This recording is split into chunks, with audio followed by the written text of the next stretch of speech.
Good day everyone, I am Mirimi Adel together with Ria Mesidanza.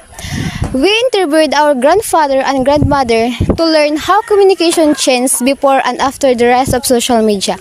The purpose of this interview is to understand the differences and how people connected in the past compared today. Our interviewees are our grandma and grandpa, named Lola Pasita and Lola Silvestri, who grew up before social media became popular. They share their experiences on how communication was different back then.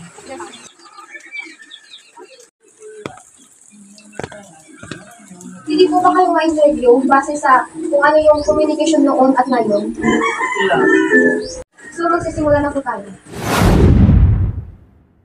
Paano naman kapag sa una hindi pa uso ang communication sa social media? Sekarang pang nag-restore ya, kung namin pananarabaw kung ang problema. Ano po yung unang gagamit na mga tools hindi pa uso ang social media naghahain yung pamilya? Sura, Subletters. Katungan ng kapuan.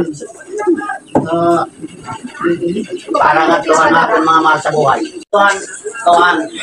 Ito ay ipapadara. Dua ka adlaw, Pero man pang bayad. ay bayad. Dili na kakabaran ng English. Dali nga din nakukuha. Anak sulat.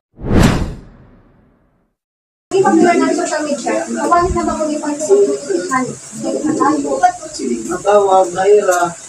May problema, tawag na lang. Kung na lang yung mga araw kitang mga anak.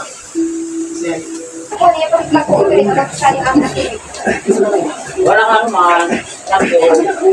And our last interviewee is also my grandmother.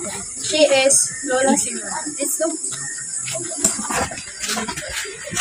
Okay na gabi, pwede po ba kung ma-interview ang magandang activity? Hindi. Pero natin edad. 59. Tagal po yung pong anak. Hanggang February 20, 1967. Social media for communication.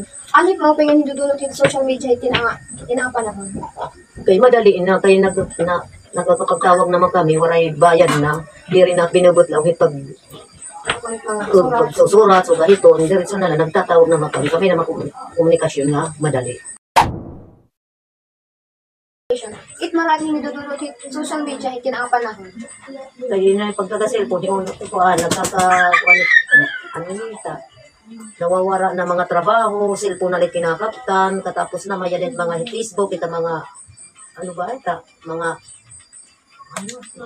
mga fake news, so gahit, kaya dada mga kakukuha, dik marao, kaya dada madi natututo, kaya mga fake news mandaman. Dapat mga salamatan iyong pagpa-interview ang mga activity. Salamat din.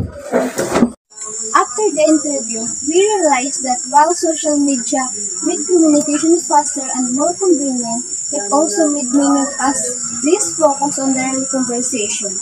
We learned that before social media, people valued every moment they spend talking face to face.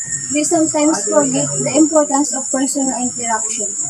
The interview reminded us to balance offline and online communication, to use social media wisely and not let it real human communication. And I also realized kung gaano kaswerte ng mga panahon, kung gaano mas pinadali ang ating pagkipag-communicate. And all we need to do is gamitin social media hintay. And that's the end of our presentation. We hope you also take time to reflect on how social media affect the way we communicate today.